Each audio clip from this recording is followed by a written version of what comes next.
Hello, dear subscribers and comrades. This is Nick, and this week we are posting an episode from our Patreon feed.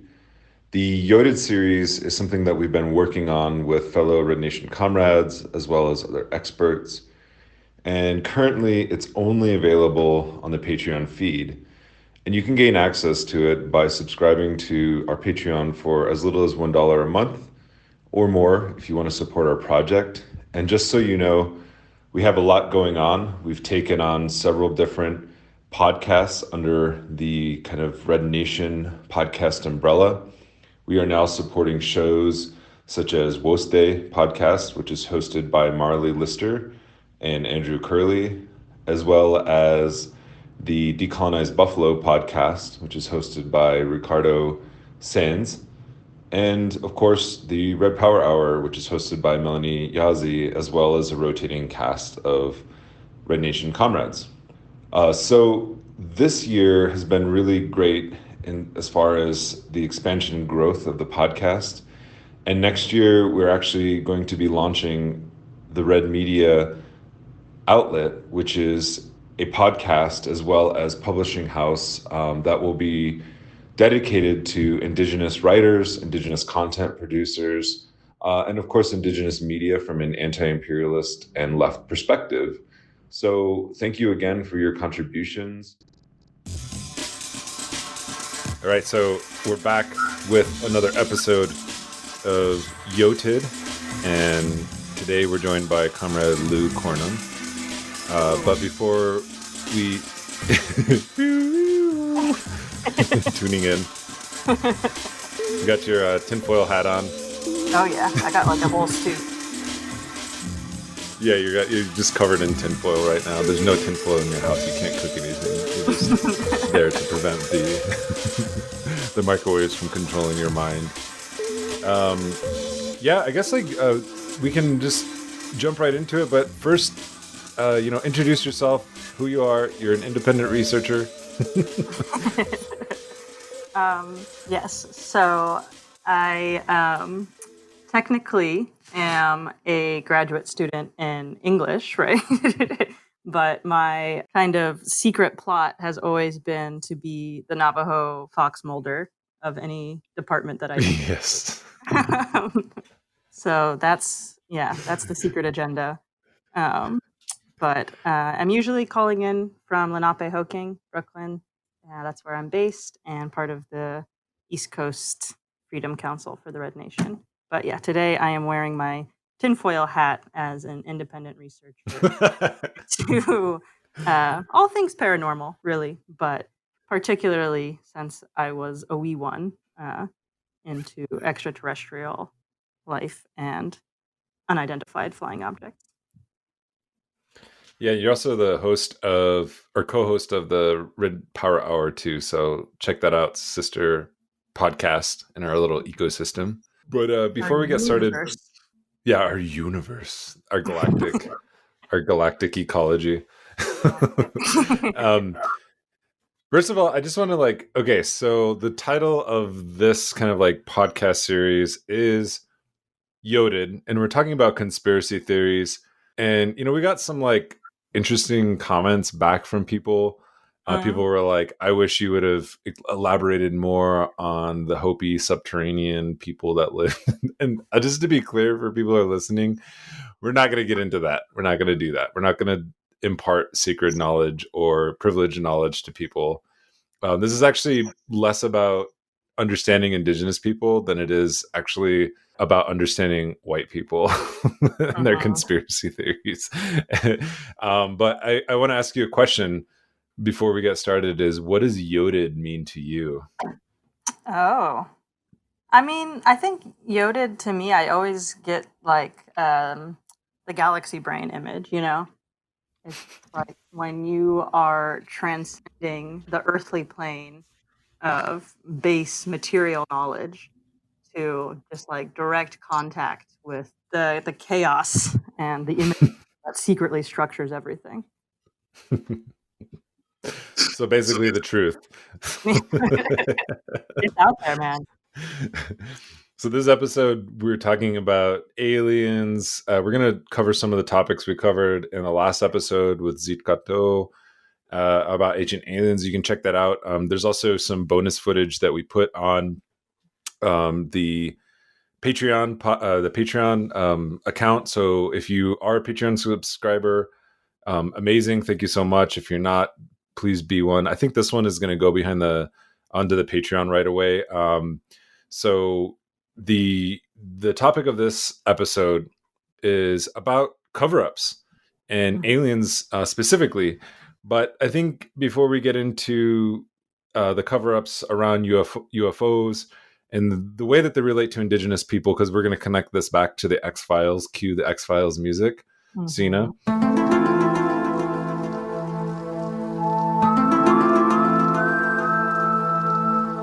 We will be talking about conspiracy theories, and conspiracy theories are real. And so why don't you give us a definition of conspiracy theory, Lou, and how it relates to cover-up? Right. Well, I mean, in one way, right, conspiracy theories or conspiracy thinking is just sort of doing something that we all do in terms of creating connections, right? Creating connections in order to produce meaning, to understand the seeming kind of random events that happen in our life. But conspiracy theories in particular try to take the unexplained things that seem to affect our lives, right? And connect it to a larger force. So I kind of think of conspiracy theories as like the replacement for structural thinking, because we've taught, at least I have in my sort of academic training, right? To not think actually in a very like structural way, to think in this kind of postmodern way of just sort of connecting seemingly like disparate and random things, as if everything is just kind of this interplay of signifiers, right? Interacting in a somewhat chaotic way to produce meaning. And I think that that's really kind of trickled down into a lot of how people interpret the world now. So that's kind of how I've been seeing, is that, I mean, this is like one of the seeming definitions of modernity generally, right? Is that it's like this time of fractured identity, overwhelming reality. We'll talk about this a little bit later in terms of like the nuclear bomb, but there's a lot of kind of thinking, right, about kind of after the nuclear bomb, after this fact that there is like a world destroying weapon. There's a real like existential question for people, and people particularly in the United States, about like what that means, both to have that power, right, but also to be under the danger of worldwide apocalypse.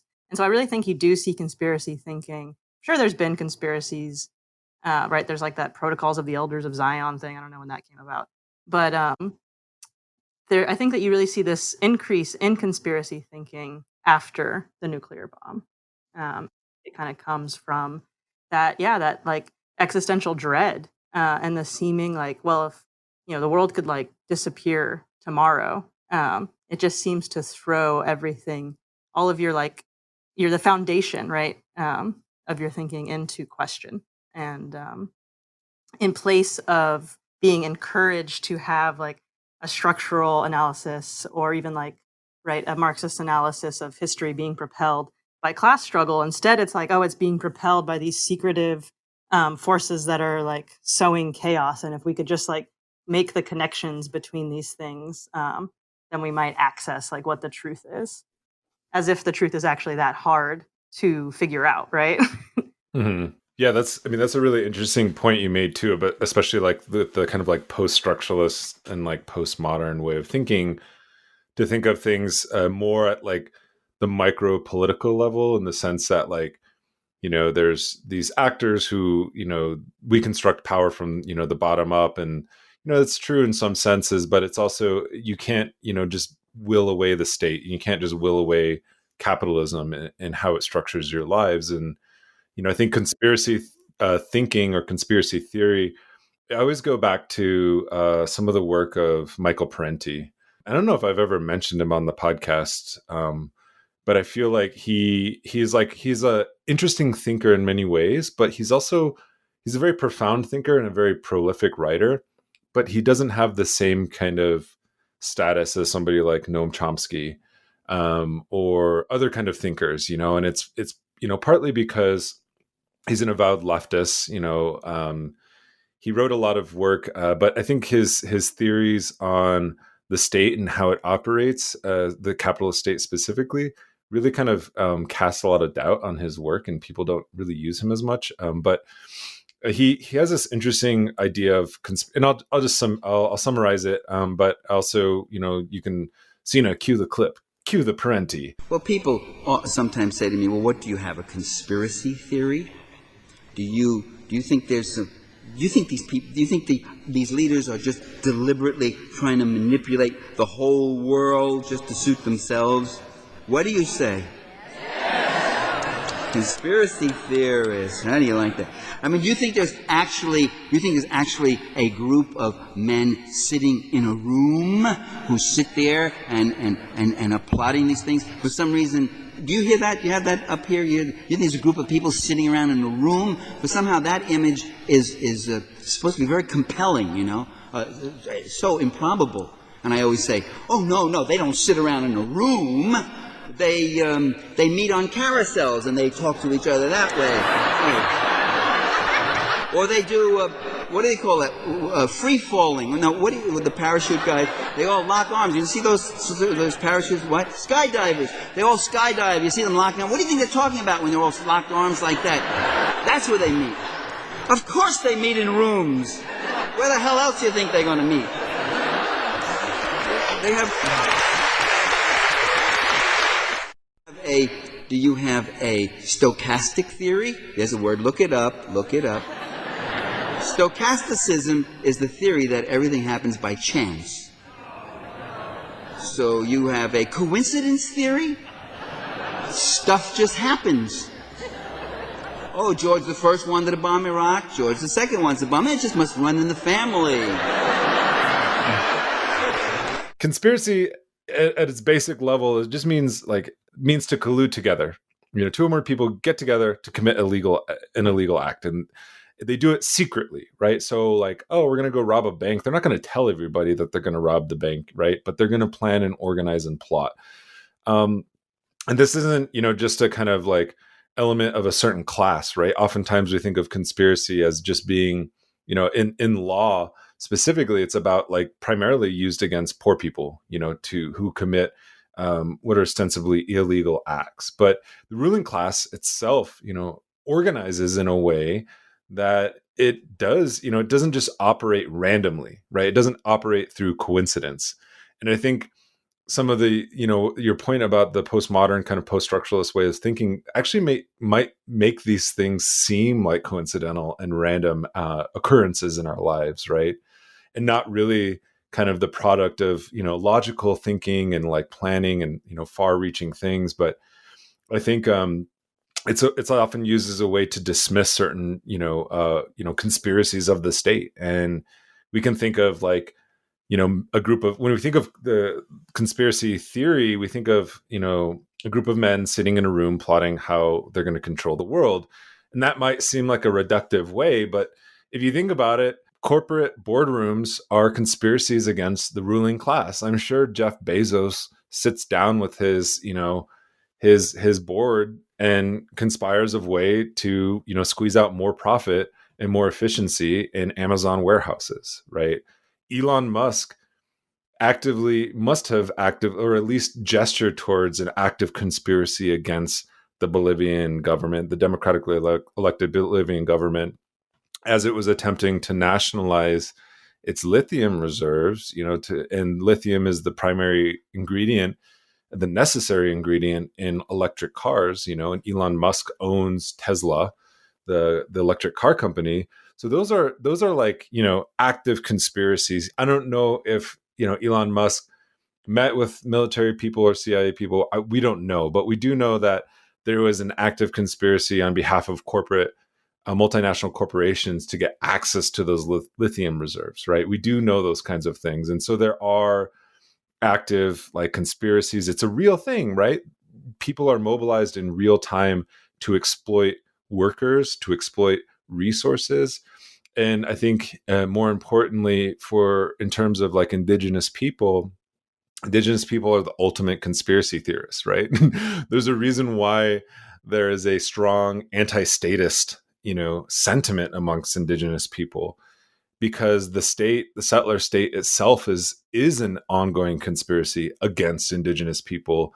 It was used to take our lands, our resources, our children. Those were Indian policy makers were actually sitting in boardrooms, sometimes in secret, sometimes not so much in secret, and actively conspiring against Indigenous peoples, against Indigenous nations, right? And so there is a legitimacy to it, but we're gonna talk a little bit about that, but also like the elements of conspiracy theory that are used for propaganda purposes to like cover up perhaps a military or a government operation. So let's go back to Roswell, something that we discussed in the last YOTED episode. So if you want, Lou, can you talk a little bit about Roswell and its central role in thinking about cover up and conspiracy theory?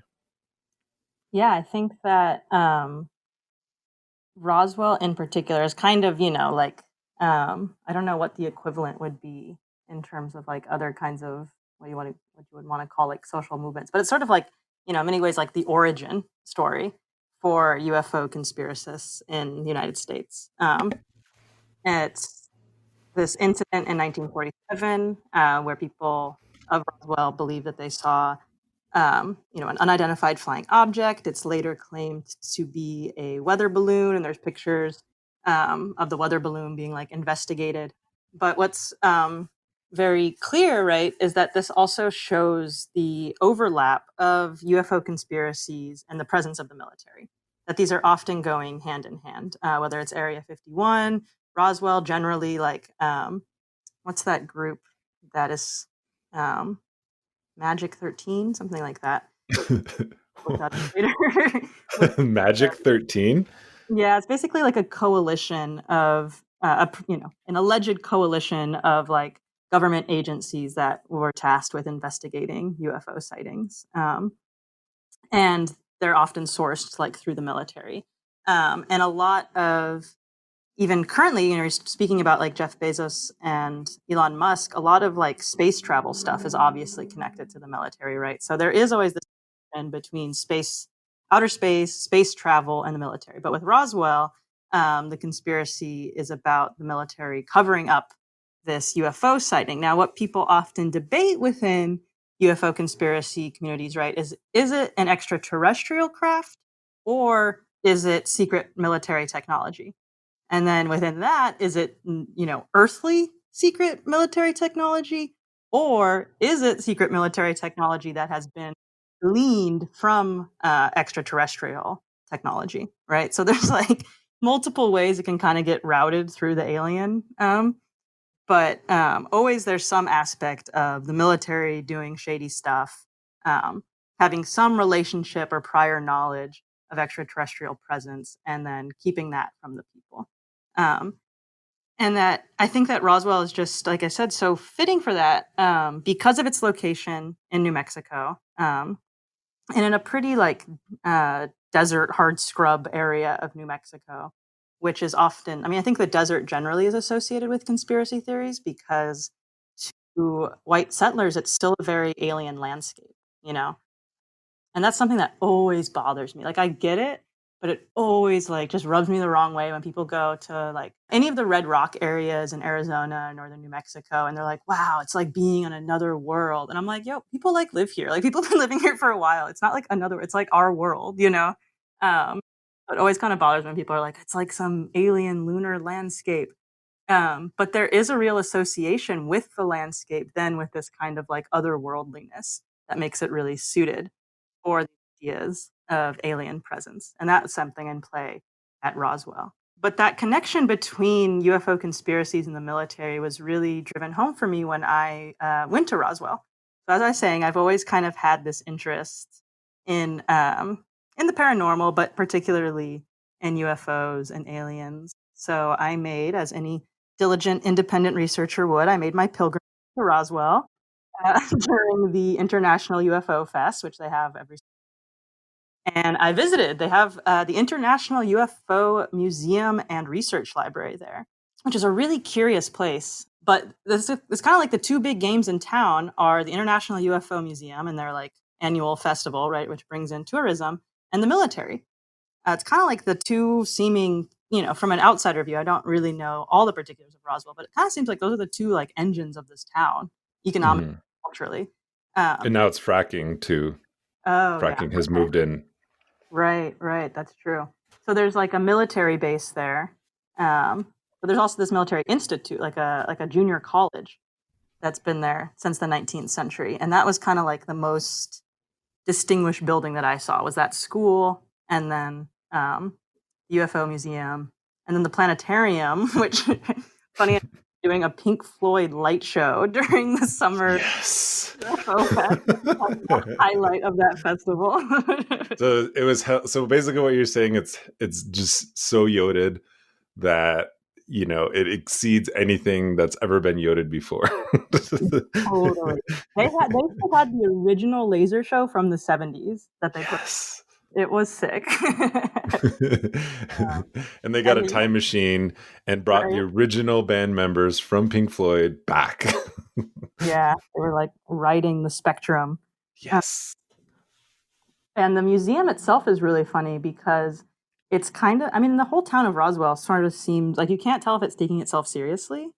And the same thing with this UFO museum, because like half of it is like really like looks like the kind of like carnival ride props of like alien autopsy stuff.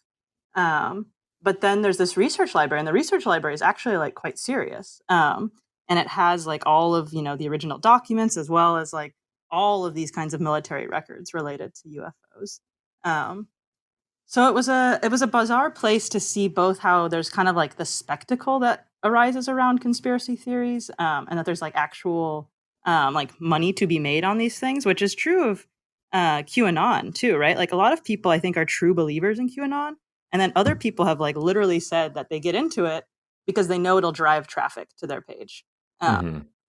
And so that's happening right now with like a lot of like the new age types and like wellness types, who are also like a scourge upon the deserts of Arizona and New Mexico. So yeah, background, I'm from Arizona, I'm Danae. But I used to always tell people growing up that I was from New Mexico because it's cooler. And I was like, it is. Arizona is a shithole. Yeah. How can we compete with the land of enchantment? Yeah.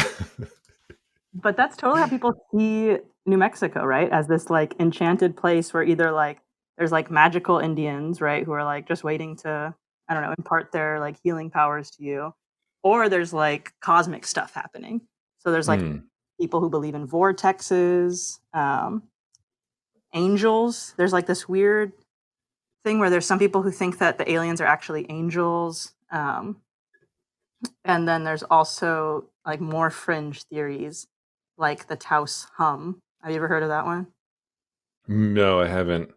So there's this, I guess it's like for some people an observable reality that there's this like hum that you can always hear in the background of life, and that it's somehow, it's probably connected to a vortex. Anyway, I'm getting kind of far from Roswell, but just to say that Roswell really, I think, kind of creates that first chain in the chain of associations that have continued to today between outer space, alien presence, military presence, and specifically the Southwest desert, right? That there's something about that landscape and its increased militarization since, the late 19th century up to now, that people know that there's things going on, that there's like this history that's been occluded from them, right? And that history is one of genocide and conquest. But instead of like going to that actual very real history, instead all of these conspiracies kind of proliferate around the space to make it seem like that's what casts a particular kind of, spookiness to that land, as opposed to actual like things that have happened. There's all these speculations about what have happened. I know that you had some insight about this, and particularly with New Mexico itself being like conspiracy theory. Yeah. So when I first moved here, I knew about Roswell, and I had gone with my mom to Roswell, and we went to White Sands, and I didn't know at the time. I was like, in high school, or I think I wasn't. I think I was still in like middle school or something like that. And I didn't know that it was, White Sands. It's Mescalero Apache land, was used as a test site. It was like a bombing range. And it just never occurred to me. We went and visited Roswell, and it was kitschy, and that's all I really remember of that trip was just like the kitsch, the tourist kitsch, and like the land of enchantment.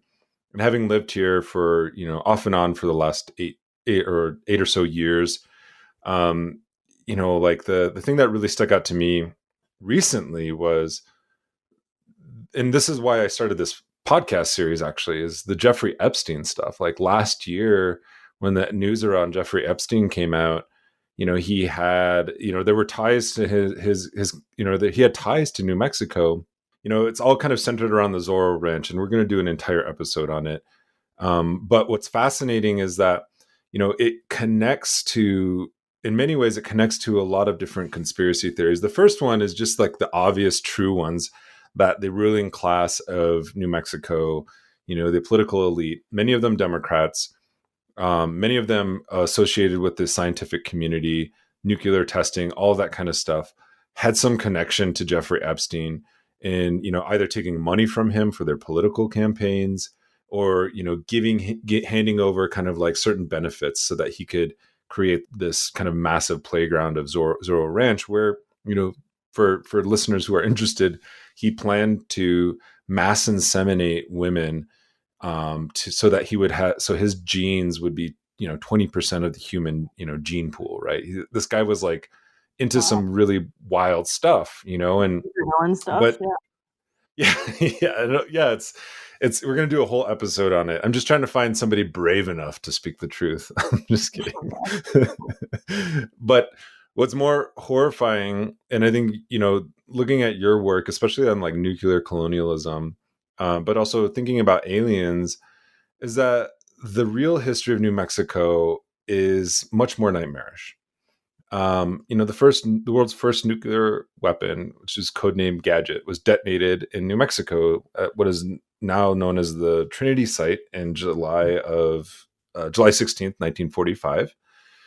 And you can visit that site. It's near the White Sands Missile Range, a place that I went, and I had no idea that this was the place of it. Also, Bill Richardson, the former Democratic governor of the state, was recently named by accuser Virginia Roberts Jeffrey as a participant in Epstein's illegal sexual abuse ring that operated in New Mexico.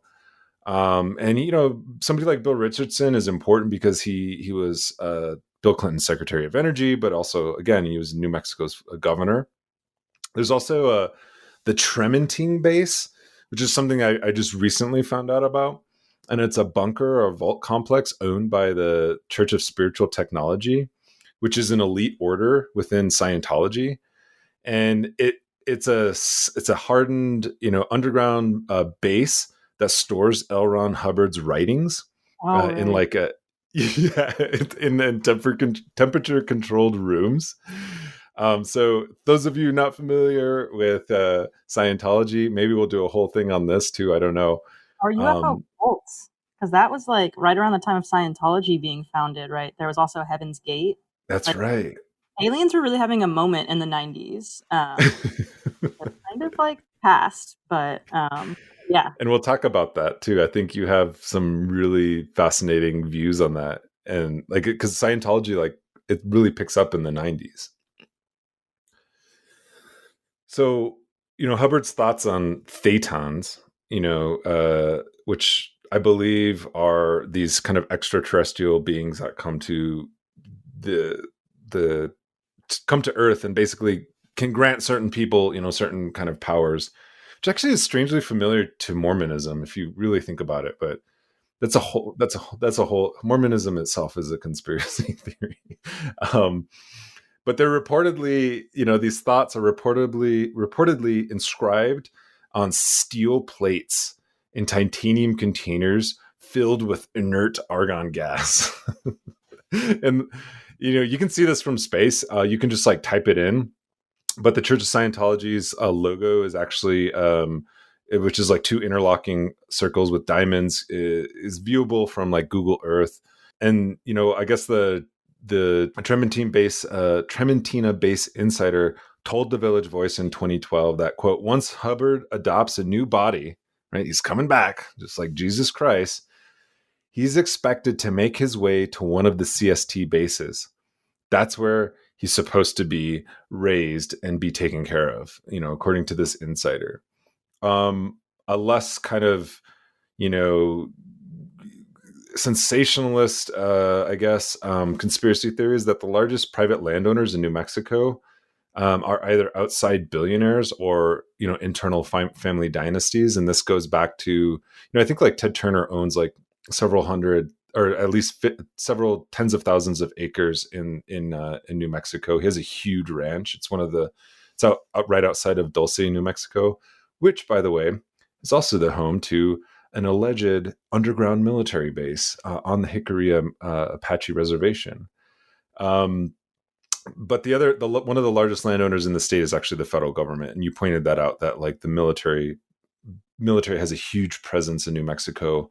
So the other part about it, and I'd actually like to hear more about this because I think it really gets to the heart of conspiracy theories, especially in that, as you said, in that kind of in that post-war moment, post 1945, because New Mexico was the home of the creation of the nuclear bomb and the Manhattan Project, which itself was a secret kind of science project run by the United States government. And after World War II, the United States actually imported Nazi war criminals to run its fledgling space program, but also to build rockets. And these people were housed in places like New Mexico, where their prior skills in rocket design or rocket science and human experiments, i.e. the concentration camps, could be used to help the United States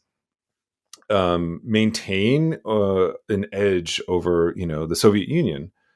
So there's, in other words, to put it lightly, the New Mexico itself is a conspiracy theory. Yes, totally. Yeah, I mean, the thing is, right, I feel like we're kind of dealing with two different kind of conspiracy theories, right? There's the conspiracy theories which illuminate reality that has been obscured, right? Mhm. So the actual conspiracy, like the Manhattan Project is like, by your kind of dictionary definition of a conspiracy, it's like people meeting in private. I don't know if it's necessarily to do something, I don't know if it was technically illegal, right? But to do something, like they're literally a group of men like meeting in secret to create a world-ending weapon, right? Like that is a It's conspiracy, not illegal, but it should be. right? And that's like a very real thing that happened. And then there's the kind of conspiracies that spiral out from the fact that we're not supposed to know that history. And I think that that's something that also Michael Parenti kind of touches upon in terms of the culture wars, right? That when like since Reagan, because the like Republican Party or the right generally knows that they can't necessarily win people over based on the fact that they're looking out for their class interests, because they're not. They have to instead proliferate all of these kinds of distractions, right? So it's like, no, we're not going to like actually improve your economic situation, but we're going to make sure that gays don't get married and women can't have abortions, right? So like the proliferation of those kinds of cultural issues, I think, has really kind of just like really spiraled out into something like QAnon, where you're just like distracting people with this kind of conspiracy theory. And so this is why, Trump is put forward as the hero in those narratives now, because obviously Trump is not looking out for the working person, whether that person be, the kind of mythically evoked white worker that is always like touted as his supporter, nor is he supporting anybody's interests of the working poor, the working class, arguably even the middle class, such as it remains.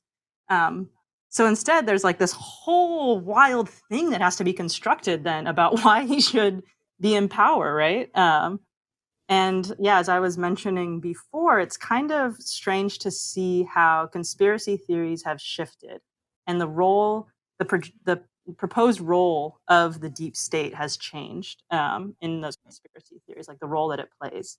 Um, so as we were saying, like in the 90s, UFOs, aliens, UFO cults have a lot of cachet, right? That's something that is circulating a lot in media, but also in these kinds of subcultures.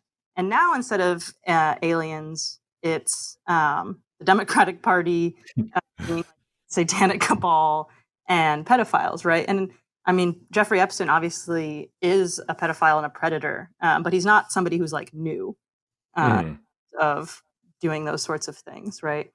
And he'd been at it since the 90s.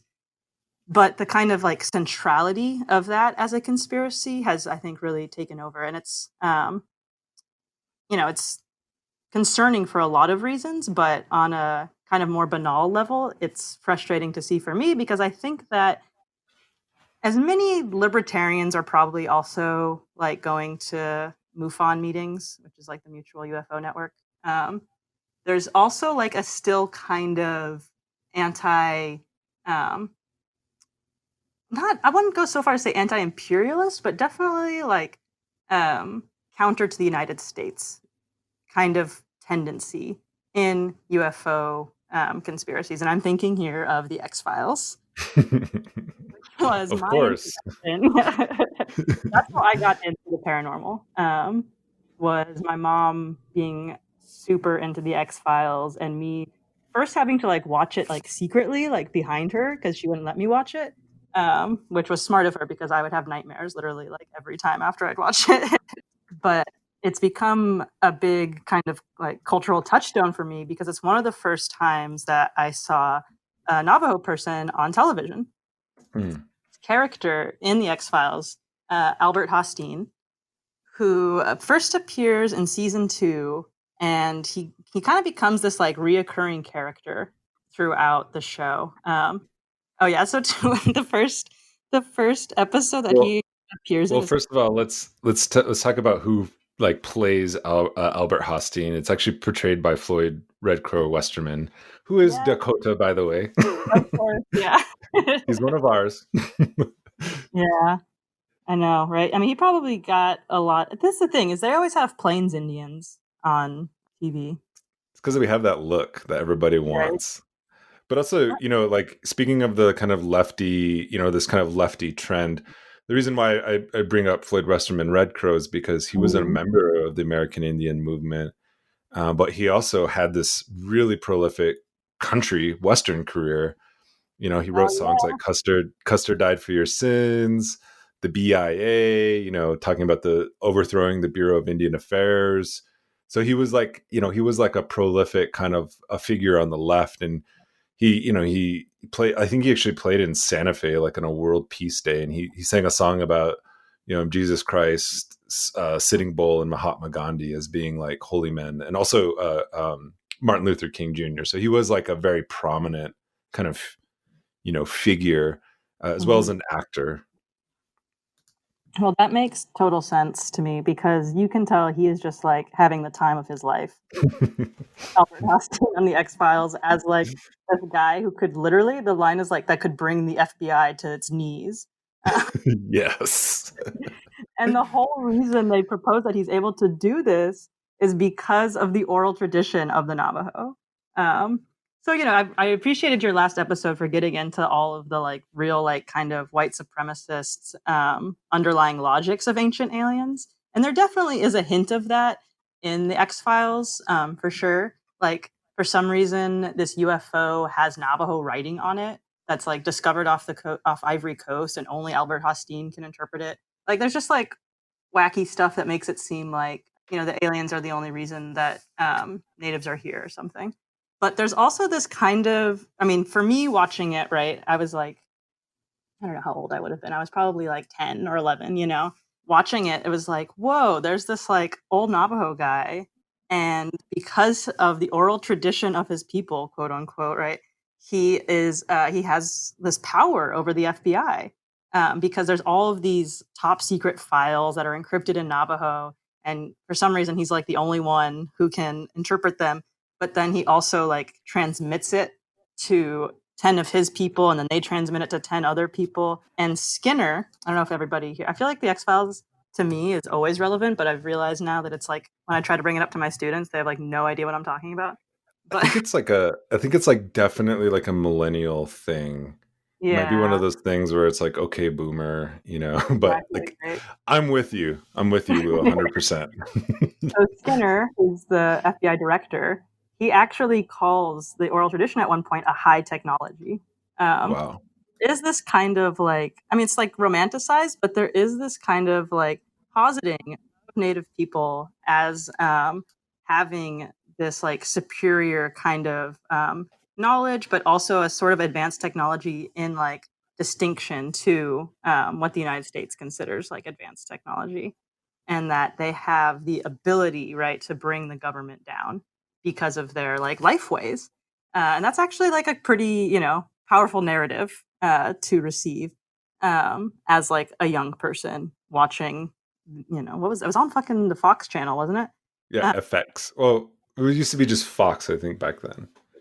yeah. But the other cool thing to me about the X Files, besides Albert Hostine, who also performs a blessing way ceremony on Mulder at one point, which was like probably the first time that I'd seen like representations of that. And I'm kind of curious. I feel like they must have had a Navajo consultant on that show, because there's like they don't get it like right necessarily, but it's definitely like there's more kind of accurate details than you usually get in depictions of Dene people on television. And they also at the beginning, that iconic shot at the beginning that where it says the truth is out there with the clouds and it's all like spooky looking. They translated that into Navajo. And I mentioned Wow. before and ask like somebody who actually has a better grasp of the grammar if they got it right. But even just the fact that they did that, like way before Westworld was having their show, um, Mhm. Indigenous language, right? X Files was translating the truth is out there into. This healing ritual called the Blessing Way has been passed down by our ancient Navajo ancestors. Its songs and prayers must be followed just as they have been for centuries, or the holy people will not be summoned. I watched my father perform the chants as a young boy and saw their healing magic. But my fear for the FBI man was that his spirit did not want to be healed, that it wished to join the spirit of his own father who had died and did not want to return to the world of the living. His body has become tired and weak, and it searches for rest.